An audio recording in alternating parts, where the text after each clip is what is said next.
প্রিয় দর্শক, আমরা এই মুহূর্তে শাহবাগে আছি। আমরা সাধারণ জনতার মুখের কথা শুনবো যে তারা আসলে কি বলতে চাচ্ছে, এবং এখানে যে ছাত্র ভাইয়েরা এবং অসংখ্য লোক বন্যার্তদের জন্য কাজ করে যাচ্ছে, এই বিষয়ে আপনার কি বলার আছে? তারা যে ভবিষ্যতের কর্ণধার হিসাবে কাজ করেছে, মানে সমাজসেবা এক কথায় বললে চলে, তো তাদের উদ্দেশ্য কিছু বলার আছে আপনার?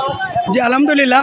আসলে আমি আর বেশি কথা বলতে চাই না, এতটুকুই বলবো যে আমাদের সার্জিস আলম ভাই আমাদের ছাত্র সমন্বয়কের শীর্ষ একজন সমন্বয়ক, এবং হাসানাত আবদুল্লাহ, আবু বাকের মজুমদার সহ নাম জানা অজানা সহ সমন্বয়কারী, তাদের একনিষ্ঠ কাজের স্বচ্ছতা, সফলতা, এগুলি দেখে আমরা উদ্বুদ্ধ হয়েছি।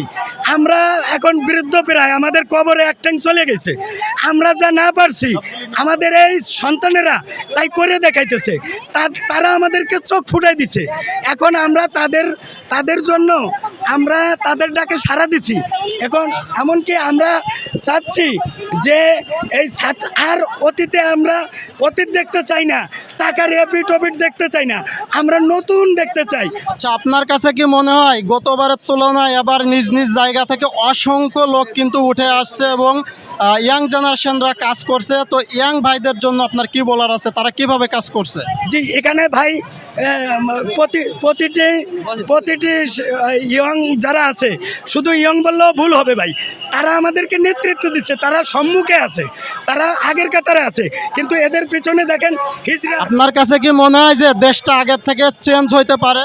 ভাই দেশটা তো অলরেডি চেঞ্জ হয়েই গেছে, আর যতটুকু বাকি আছে আমাদের ডক্টর ইউনূস স্যার, যে ইয়াং জেনারেশন, তারা ইনশাল্লাহ তাদের নেতৃত্বেই বাংলাদেশ নতুন রূপ পেয়েছে এবং নতুনভাবে তাদের এগিয়ে চলবে।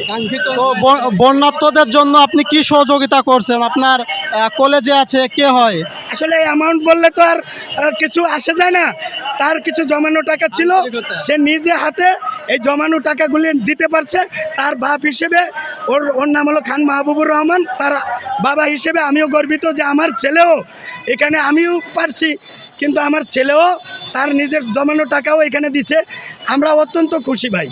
এবং আমি বলবো যারা আপনাদের সন্তানদেরকে নিয়ে আসেন, এখানে দেখেছি ভিক্ষুক, হিজড়া, মানে রিক্সাওয়ালা, তারা যদি দিতে পারে, আমার কোটি কোটি টাকা ভাই কবরে যাবে না। ওই যে ভ্যাকসিন কর, ওই যে নাম বলবো না, তার টাকা কিন্তু কাজে লাগতেছে না। এই জন্য আমাদের 10 টাকা, একজন ভিক্ষুকের 50 টাকা কিন্তু অনেক শক্তি। যার যতটুকু আছে সবাই নিয়ে এগিয়ে আসেন।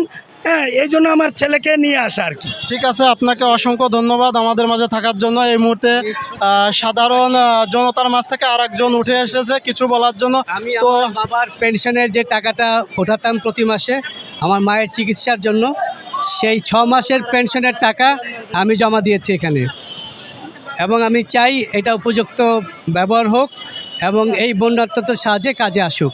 এর চেয়ে বড় মানে সুখ আর শান্তি কিছুতে নাই। বন্যার্তদের জন্য যারা সহযোগিতা উঠাচ্ছে বা যারা টাকাগুলো এক জায়গায় করছে, তাদের যে পরিশ্রম হচ্ছে, তাদের বিষয়ে, ইয়াং জেনারেশনের বিষয়ে আপনি কি বলতে চান? আমি তাদের আমি মুক্তিযুদ্ধ দেখেছি, এরপরে 90-এর গণ অভ্যুত্থান দেখেছি, এবারে স্বাধীনতা, এটা সপ্তাশ্চর্যকে বাদ দিয়ে অষ্টাশ্চর্য হয়ে গেছে।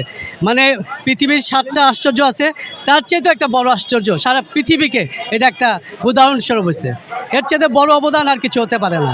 ঠিক আছে, আপনাকে অসংখ্য ধন্যবাদ। আপনারা দেখতে পাচ্ছেন আমাদের মাঝে অসংখ্য জনতা রয়েছে এবং এখানে সহযোগিতা করার জন্য কিন্তু অসংখ্য লোক আসছে। তো প্রিয় ভাইয়েরা, আমাদের সাথে থাকবেন, চ্যানেলটা সাবস্ক্রাইব করে আমাদের মাঝে থাকবেন, আর সর্বশেষ কি হয় আমরা আপনাদেরকে জানাবো। থ্যাংক ইউ সবাইকে।